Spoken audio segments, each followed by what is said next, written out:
Hipótesis OVNI. Bueno, este es un post en el que por enésima vez, pues es un tema que me gusta, voy a hablar sobre el fenómeno OVNI.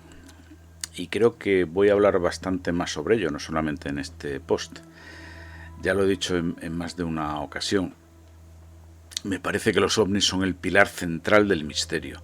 No solamente en España, sino pues en todo el mundo, ¿verdad? El misterio abarca muchos campos de conocimiento, pero hay casos que son puramente locales. Por ejemplo, las teleplastias, que yo sepa, donde más hay es en España, ¿no? Con el tema de las caras de Belmez, ¿no? En otros países, pues hombre, hay de todo en todos los sitios, pero si por algo es conocido es España en el mundo paranormal, es precisamente por las teleplastias, ¿no? Es una cosa más de aquí. Es más, incluso, pues mira, estoy pensando en voz alta, ¿no? Pero estoy pensando que mi primer libro sobre el misterio quizás sea sobre el tema OVNI, ¿no?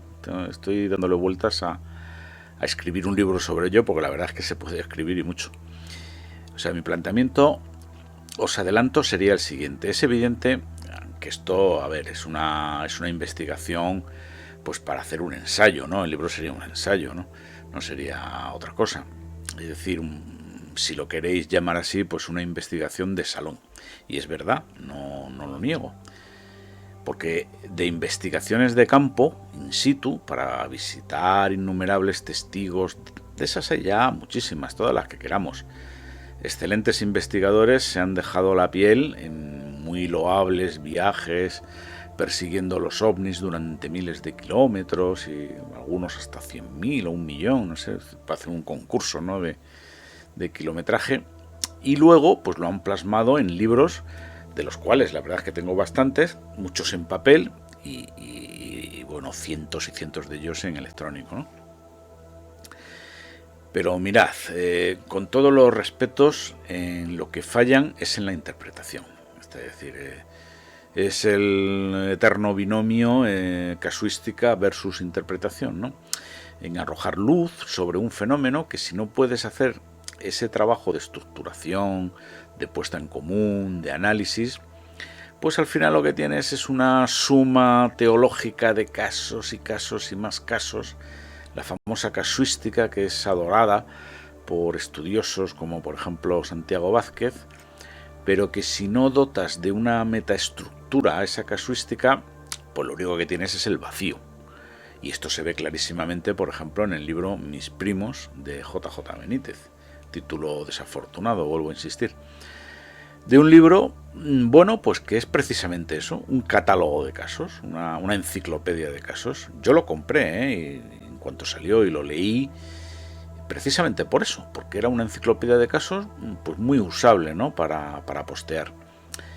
No le pedía más al libro y tampoco lo encontré. Sé perfectamente que el problema de la fenomenología OVNI es complejísimo, que autores como Jacques Vallée y otros han avanzado hipótesis explicativas muy personales y, ojo, muy respetables, y muy dignas de consideración y estudio. O sea, de la misma manera que el libro Mis primos de Benítez es una buena enciclopedia de casos, el libro, por ejemplo, Distorsión, del investigador y ufólogo José Antonio Caravaca, sería una buena enciclopedia de explicaciones o hipótesis, aparte de la suya, que desarrolla durante un montón de páginas, y de unas muy buenas disertaciones y disquisiciones sobre todas ellas, ¿no? Pero el problema para mí es bastante más serio que la dicotomía casuística versus hipótesis. El problema de los ovnis es que, a mi juicio, y de ahí mi pretensión de escribir un libro, que ya veremos a ver en qué queda, ya os lo adelanto, las hipótesis que se han vertido desde los años 60 hasta ahora o son falsas o están incorrectamente planteadas o desarrolladas. En el último post sobre el sistema OVNI avancé mi hipótesis de la dimensión espiritual. Pero no quiero decir con esto que crea que es la verdadera, ni muchísimo menos, Ojo, yo no estoy aquí en posesión de la verdad absoluta. Es un tema que dista mucho de tener soluciones finales. Lo estoy meditando y dándole vueltas un día y otro. Hay que leer y leer mucho, pero a la vez también hay que organizar, expurgar, analizar, separar el grano de la paja e integrar todas las ramificaciones que tiene el fenómeno ovni. ¿Qué hacemos con los contactados? ¿Está correctamente planteada la relación de los avistamientos con los seres elementales, por ejemplo? ¿Tiene algún sentido relacionar los ovnis con las apariciones marianas? ¿La hipótesis extraterrestre sigue siendo válida? ¿Fue una moda de las que van y vienen? ¿Qué relación tienen los ovnis con hipotéticas civilizaciones desaparecidas? En fin, como veis, un montón de preguntas sin responder, ¿no? Veréis, a medida que empezamos a hacernos estas y otras preguntas, la cosa empieza a enmarañarse. Y viendo programas de televisión sobre ovnis en diferentes épocas, pues se da uno cuenta de cosas muy significativas.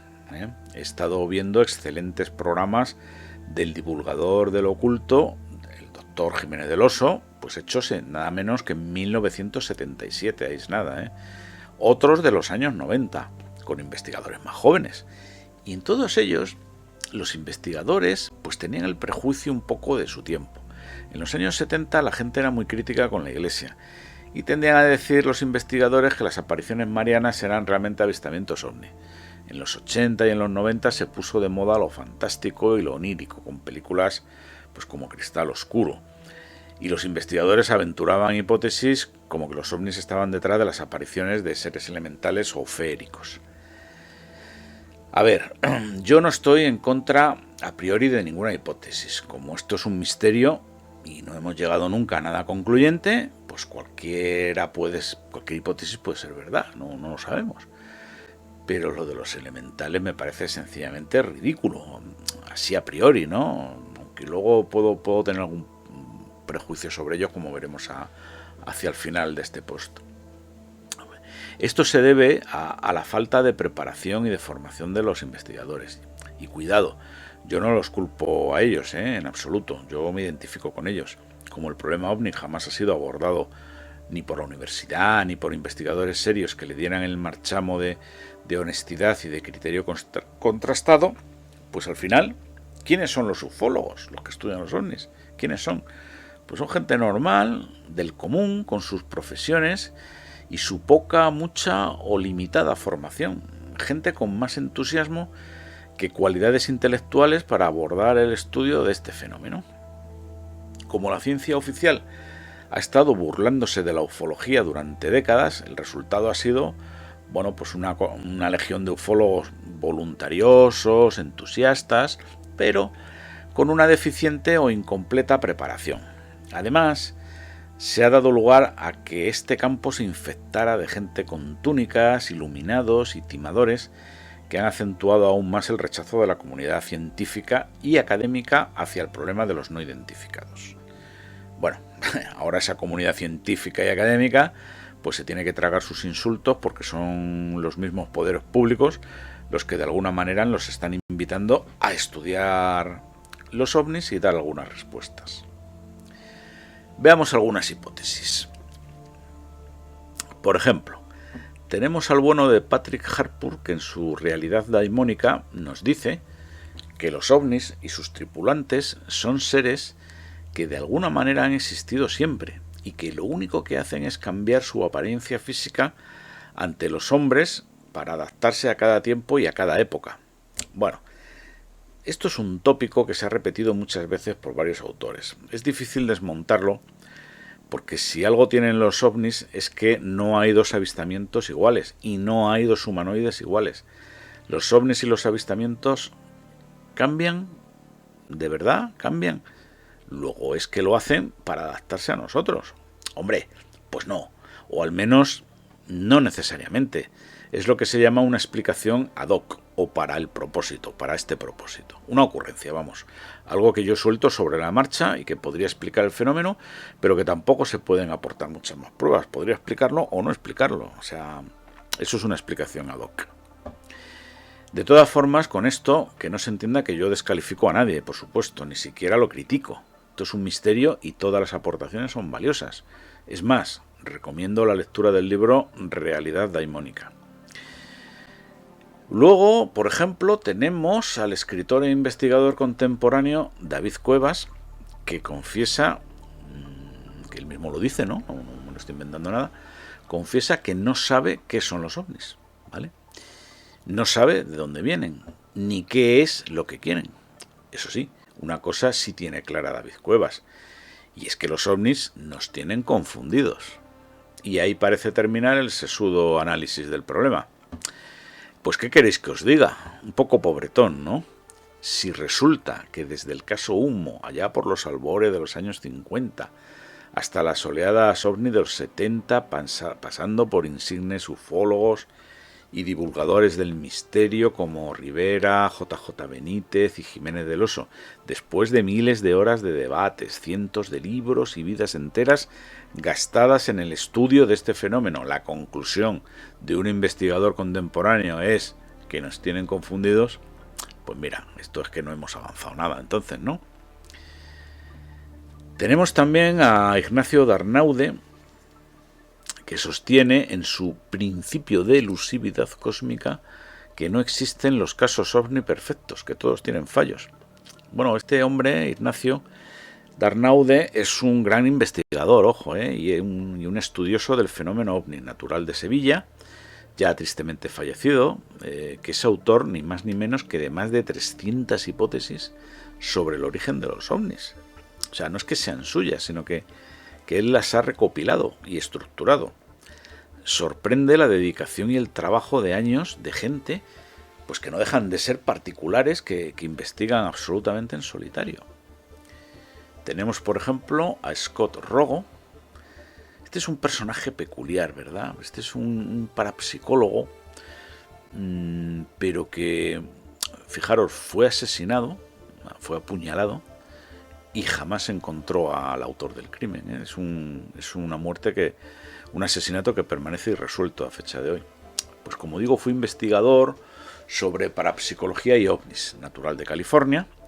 Decía que los ovnis son algo intermedio entre lo mental y lo físico, aunque en el fondo pensaba que eran más mentales que físicos, ¿no? Más mentales que otra cosa. En concreto creía que los ovnis son una especie de fenómeno unitario que respondería a una especie extraña de poltergeist. Ignoro los detalles de esta afirmación. Parece que de nuevo estamos ante una explicación ad hoc construida sobre la marcha. Bueno, es una idea, ¿vale? O sea, no acepto pulpo. Me parece sinceramente absurdo, aunque acepte pulpo me parece absurdo, ¿no? Pero bueno, aceptamos pulpo. Pero como esto sigue siendo un misterio, pues es que hay que poner todas las cartas que tengamos sobre la mesa. Imaginar que la solución al problema ovni debe venir precedida de un enorme brainstorming que consiste en esto precisamente que estamos haciendo, ¿no? En considerar todas las hipótesis, por tontas que nos parezcan, y luego, bueno, pues ya habrá tiempo de analizarlas y de eliminarlas, ¿no? Si procede. Otro investigador.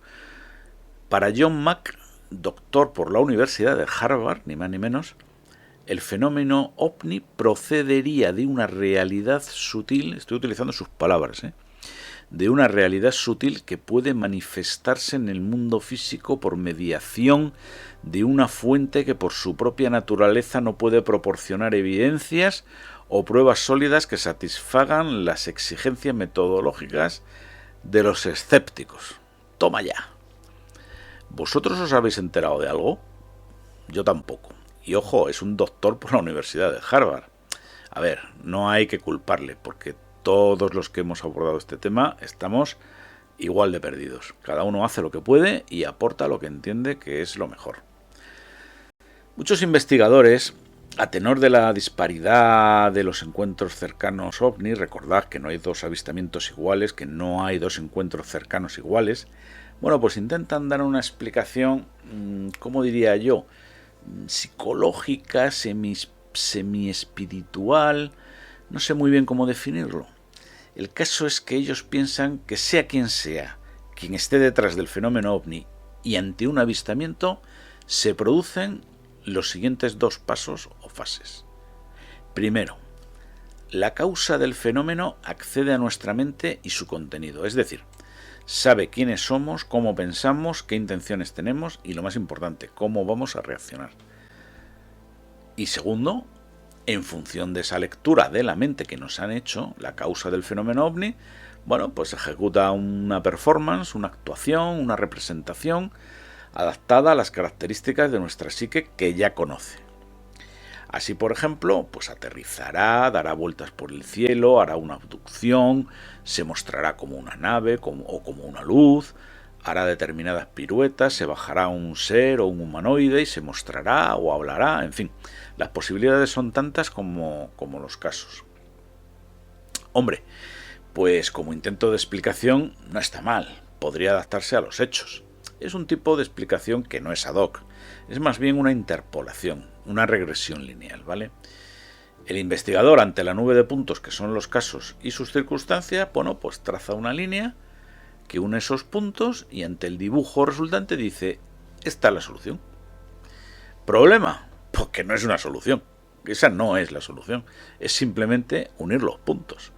Eso nos dice muy poco, el problema sigue estando ahí, pero bueno, es un avance. Puede tomarse como base de partida para profundizar sobre la naturaleza del fenómeno, aunque sea para rebatirlo. ¿Dónde falla este razonamiento? Pues desde mi punto de vista falla en la motivación y falla en las pruebas. Falla en la motivación porque no responde a los porqués del fenómeno, suponiendo que los tripulantes de los ovnis fueran extraterrestres, que no está claro en absoluto por qué habrían de venir desde tan lejos hasta aquí para someternos a una especie de hipnosis, leernos la mente, para luego con esa lectura hacer no sé qué. Pues no hay respuestas. Y luego además hay que demostrar la afirmación en sí, y no se hace esa demostración. Vale, admito la mayor. Suponemos que vienen aquí supuestos extraterrestres a leernos la mente. Pero, ¿cómo sé que es así? ¿Qué pruebas tengo de que se produce esa lectura de la mente? Ya sé que no es fácil probar algo así, pero si se dicen cosas, no pueden ser dichas así porque sí, lanzadas al aire sin más explicación. Eso no es ciencia. Hay que fundamentar un poco los hechos, ¿vale? Pierre Guérin, un investigador ovni, piensa de forma parecida a Jack Vale. Los ovnis serían, bueno, pues de procedencia extraterrestre, pero al objeto de camuflar sus apariciones ejercen una hipnosis a distancia de los testigos, pues para hacerlos creer que están soñando, camuflar de alguna manera su aparición, pues inducirles una especie de sueño lúcido, de tal forma que puedan dudar si lo que vieron fue real o imaginado. Pienso que parece contradictorio que, que quieras presentarte ante un testigo, pero hacerle creer como que lo que ve no es lo que ve, sino que es otra cosa, pues es algo raro, ¿no? Es decir, si no quieres hacerte presente, pues no te haces visible y ya está, ¿no? Parece ser además, según afirma el propio Jack Vale, que la gente que ha sido testigo de avistamiento, bueno, pues es como si hubieran sido víctimas de un estado alterado de conciencia, ¿vale? Como si hubieran sufrido una modificación de su percepción, como si efectivamente esos ovnis y sus tripulantes no vinieran del espacio, sino de un universo paralelo al nuestro, y solo en trance, con la conciencia alterada o teniendo capacidad de percepción extrasensorial, pudiera esa realidad paralela hacerse presente. Esto no resuelve mucho nuestros problemas, pero fijaros en una cosa. En el fondo, el problema se extiende en dos. Estoy simplificando mucho, y seguro que me equivoco y me dejo muchos detalles por el camino, pero si no es que aquí no hay manera de ir avanzando. Veamos. Por una parte, tendríamos que los tripulantes de los ovnis serían seres materiales, extraterrestres, intraterrestres, de alguna especie animal desconocida, invisible para nosotros, seres de otros universos, pero materiales, tangibles, que hacen un viaje real, en naves reales, y vienen hasta nosotros con algún tipo de propósito concreto, estudio, curiosidad, etc. Por otra parte, tendríamos que esos ovnis provienen de una dimensión espiritual de algún tipo. No tiene por qué ser un universo paralelo. Puede ser el más allá, el purgatorio, no, otro modo de vibración. Ahora vamos a ver que las vibraciones son importantes y que en un momento dado pueden hacerse visibles, ¿vale? No olvidemos una cosa, en el universo, en este universo, el real, donde vivimos nosotros, donde está este planeta purgatorio en el que habitamos, tiene una cosa llamada espectro electromagnético, que es realmente extraordinaria, ¿eh? El espectro electromagnético es el conjunto de todas las ondas electromagnéticas de todas las frecuencias, radio, televisión, luz visible, etcétera. Hay muchísimas, infrarrojo. ¿Cuántas ondas hay? Pues ahí viene lo notable del tema, hay infinitas. O sea, las frecuencias que puede tener una onda son infinitas. Nosotros vemos solo en un estrecho margen de frecuencias. Por encima del ultravioleta hay infinitas longitudes de onda y por debajo del infrarrojo hay infinitas longitudes de onda. Podría haber infinidad de mundos, de seres, que solo pueden verse en alguna de esas frecuencias invisibles para nosotros. Sabemos que los gatos o los perros pueden percibir alguna de esas frecuencias. Las personas dotadas de percepción extrasensorial también pueden percibir esos seres. ¿Qué explicación tiene sino el hecho de que paragnostas, como por ejemplo Paloma Navarrete, dice que ve muertitos caminando como si tal cosa por nuestro universo físico, pero que solo ve ella?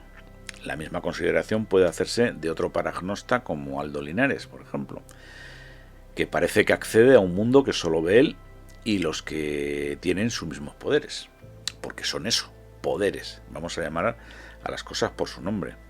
Pero lo realmente extraordinario del espectro electromagnético es que es ilimitado, de hecho es infinito. O sea, existen, como hemos dicho antes, infinitas frecuencias. ¿Qué nos está diciendo esto? Pues que tenemos un instrumento en la naturaleza, que la naturaleza nos ha proporcionado, pues que viene a ser como un cuchillo infinitamente largo e infinitamente afilado, y que es una puerta para explorar el más allá. De hecho, buena parte de la parapsicología está montada en torno al espectro electromagnético, o sea, psicofonías, psicoimágenes, transradio, etcétera. Son técnicas de parapsicología científica que se basan en explotar ese espectro electromagnético. Y para mí, hombre, no es que vaya yo a decir que el espectro electromagnético lo explique todo, como esos tíos con túnica que van diciendo que todo son vibraciones y tal. No digo tal cosa, pero sí digo que es una clave importante que no hay que perder de vista. Lo que percibe el cerebro, una parte importante se hace a través de ondas electromagnéticas, por ejemplo la visión. La mayoría de nosotros vemos en el rango de la luz visible, por eso se llama así. Pero, ¿y si gente como Aldo Linares o Paloma Navarrete son, por ejemplo, capaces de ver ondas de radio, por ejemplo? ¿Y si esas entidades son capaces de modular las ondas de radio para que estos paragnostas puedan verlos? Esto explicaría ciertas cosas, como que esos testigos a veces ven los fenómenos pero no los oyen, ¿vale? Porque el sonido no es una onda electromagnética, o al revés. ¿Y qué hay de las personas normales que no tienen poderes y que sin embargo han sido testigos de encuentros en la tercera fase? Bueno, pues como dicen muchos autores de hipótesis ovni, se ha observado que los testigos de los avistamientos pues estaban como hipnotizados, como sofronizados o magnetizados, como si hubieran sufrido un estado alterado de conciencia inducido artificialmente. Es decir, se fuerza de alguna manera a los testigos a ver la escena que de otra manera no podrían ver. Si los ovnis son materiales, como afirma la hipótesis extraterrestre, o sea, naves espaciales con alienígenas dentro, bueno, pues no tiene mucho sentido hacer todo este teatro. Pero sí tiene todo el sentido cuando no son naves espaciales, sino seres que habitan en otra dimensión, que solo podemos ver si somos paragnostas o estamos en un estado alterado de conciencia. Profundicemos aún más en qué ocurre cuando tenemos una visión de estas correspondientes a lo que podríamos llamar, siguiendo a Patrick Harpur, realidad daimónica. Estas visiones del más allá se pueden enfocar y estudiar desde muchas perspectivas. Una de ellas es el análisis que hizo Jung de la fenomenología ovni aplicando su método psicológico. Jung, como seguidor de Freud, pues entendía que aparte de nuestras vidas conscientes, ¿no?, nuestra consciencia, lo que vemos y lo que oímos con nuestros sentidos, conscientemente, existe una realidad o vida inconsciente que en general ignoramos, ¿vale? Bueno, el inconsciente sería el depositario de nuestra experiencia pasada, parte de la cual se puede recordar conscientemente a voluntad mediante la memoria. Es decir, cuando recordamos algo, sacamos a la conciencia algo que no estaba en el consciente, ¿vale? Es así de fácil. Pero otras partes del inconsciente no se pueden recordar, puesto que están de alguna manera reprimidas. No obstante, un contenido reprimido pues no desaparece sin más, o sea, no se esfuma, sino que continúa ejerciendo una influencia soterrada en nuestras vidas, reapareciendo de forma indirecta como neurosis. A grandes rasgos, la tarea del psicoanálisis sería alentar al paciente para que saque a la luz esa experiencia olvidada o reprimida en el inconsciente, a menudo desde la infancia, para así deshacer el nudo psicológico que está provocando la neurosis y sus poco deseables síntomas. Pero, a diferencia de Freud, Jung trataba con pacientes que sufrían perturbaciones más serias, psicosis más que neurosis, por ejemplo. Un paciente podía albergar ideas y creencias fantásticas que no hallaran ninguna analogía más que en algún esotérico mito gnóstico, por ejemplo. Así que Jung se vio obligado a, como si dijéramos, a ampliar un poco más este concepto de inconsciente, ¿no? Se vio obligado a reconocer un nivel más profundo de la psique que contenía la experiencia pasada no sólo de nuestras vidas personales, o sea, el inconsciente que acabamos de explicar, sino de toda la especie humana. O sea, no solo lo que hay dentro de nuestras cabezas individuales, sino un poco que abarca pues toda la mente colmena, ¿no? Toda la herencia mental de toda la especie humana. Y a este nivel de la psique en el inconsciente lo llamó inconsciente colectivo, ¿vale? Es decir, sería como una ampliación del inconsciente. Y esa ampliación es el inconsciente colectivo, para distinguirlo del subconsciente de Freud, a la que a su vez rebautizó como inconsciente personal, ¿vale? Describir por parte de Jung el inconsciente en términos de estratos o niveles es solo una manera de hablar. El inconsciente en sí no puede describirse. Ojo a esto, ¿vale? Esto es muy importante para el fenómeno ovni. Solo puede representarse mediante metáforas. Los testimonios de los testigos ovnis son eso, metáforas, ¿vale? Por lo tanto, se le puede aplicar este análisis. O sea, es cambiante, es un hervidero en constante fluctuación. En efecto, el océano era la metáfora preferida de Jung, según la cual la conciencia es, por supuesto, tan solo una pequeña isla que emerge y está rodeada de la vasta fluidez del inconsciente, ¿no? El contenido del inconsciente es un mar de imágenes. Normalmente son visuales, pero no exclusivamente, ya que pueden ser abstracciones, modelos o ideas. Las imágenes del inconsciente colectivo son representaciones de lo que Jung llama arquetipos, ¿vale? La idea de arquetipo no es nueva, se remonta a Platón, que postulaba un universo ideal de formas del que todo lo que hay en este mundo sería una simple copia. O sea, los arquetipos serían pues el mundo de las ideas de Platón, ¿vale? Pero sí era una idea nueva en psicología, ¿no? O sea, aplicando esta teoría de Platón a la psicología, eso ya sí es nuevo, ¿no? Y ahora, pues aplicarlo a la fenomenología ovni, naturalmente. Los arquetipos son paradójicos. No pueden conocerse en sí mismos. O sea, igual que Platón decía que tú no podías conocer al círculo perfecto, porque todos los círculos que vemos en la Tierra heredan de ese círculo perfecto, ¿no? Pero ese círculo perfecto no lo conoce nadie, ¿vale? Son conceptos incluso que se han aplicado en la programación orientada a objetos, ¿eh? O sea, esto da mucho de sí. O sea, los arquetipos son paradójicos, no pueden conocerse en sí mismos, pero pueden conocerse de manera indirecta a través de sus imágenes, es decir, a través de cuando vemos una rueda no estamos viendo el círculo perfecto, pero estamos viendo pues una imagen de lo que sería ese círculo perfecto, ¿vale? Son impersonales, por definición, pero se pueden manifestar personalmente. Por ejemplo, el arquetipo que se encuentra, por así decirlo, más cerca de la superficie se denomina sombra. A nivel personal, encarna nuestro lado inferior, todos nuestros rasgos reprimidos. Podría aparecer en sueños y fantasías, por lo tanto, pues como un gemelo secreto o un conocido al que se desprecia o un hermanastro idiota. Al mismo tiempo, nuestras sombras personales de esto he hablado yo en un post, están enraizadas en una sombra colectiva impersonal que es el arquetipo del mal, precisamente. Y una representación del arquetipo del mal sería el diablo cristiano. ¿Vale? Ojo que todo esto es importantísimo para intentar entender lo que son las manifestaciones de la fenomenología ovni que hasta ahora hemos conocido. Es más común encontrar pues una imagen arquetípica indirecta, es decir, una proyección que directamente. Aquí se hace evidente lo acertado del término sombra, y es que el arquetipo se salta totalmente la conciencia y proyecta una sombra sobre el mundo exterior. Como se puede ver, estas ideas de Jung pueden aplicarse claramente al estudio de la fenomenología ovni o de las apariciones en general. Pero no es la única metodología para aproximarse al problema.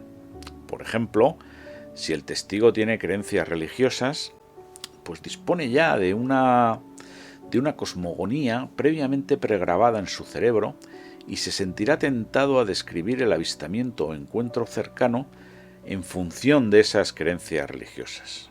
Pero yo voy más allá. No es necesario tener esas creencias religiosas. Basta haber crecido en una cultura religiosa determinada para explicar el fenómeno en términos de esa cultura, aunque el testigo sea ateo o agnóstico. En España, por ejemplo, todos tenemos clara la cosmogonía cristiana católica. ¿Qué personajes hay en el más allá? Cualquiera que sea creyente, ateo o agnóstico en España te dirá, pues está el Padre, el Hijo, el Espíritu Santo, los ángeles, los demonios y las almas humanas. Y las almas humanas pueden estar en el cielo, en el infierno, en el purgatorio, en el limbo e incluso vagar por la tierra, según recientes estudios de exorcistas como por ejemplo el padre José Antonio Fortea. Si una persona con esta cosmogonía tiene un avistamiento ovni o un encuentro cercano, va a tender a encajarlo en este paradigma de sus creencias. Pensará que los humanoides son demonios o ángeles, puede incluso que piense que es Jesucristo, puede creer que sean apariciones de almas del purgatorio, y todo lo que no sea eso, pues lo verá como algo poco probable o incluso fantástico, ¿vale? Porque en el fondo solo damos credibilidad a ideas que tenemos firmemente grabadas en el cerebro. Y no olvidemos que un cristiano, pero también un judío o un musulmán, en el fondo nunca van a creer del todo en las hipótesis extraterrestres. Porque la existencia de seres extraterrestres no viene en sus libros sagrados, la Biblia, el Talmud o el Corán. Pero también hay razones objetivas para no creer en la hipótesis extraterrestres. Y yo voy a dar una ahora muy convincente. Se ha dicho, repetido y remachado por parte del mainstream en libros, en cine, en televisión, bueno, pues que es lógico y hasta necesario, pues que tienen que existir los extraterrestres, ¿no? Porque como el universo es muy grande, gigantesco, no tiene sentido, estadísticamente hablando, que solo hay una especie inteligente en el planeta, es decir, nosotros. Es una falacia tan bien montada, tan sutil, repetida y radiada hasta el infinito, que es hasta políticamente incorrecto creer en otra cosa que no sea esta mentira. Pero es falsa, absolutamente falsa, una burda mentira, una patraña que se desmonta muy fácilmente y veréis cómo. Ellos dicen, los extraterrestres existen porque el universo es gigantesco y no tiene sentido que haya solo vida en un planeta, la Tierra, y solo una especie inteligente que somos nosotros los humanos. Pues precisamente por eso es por lo que no existen.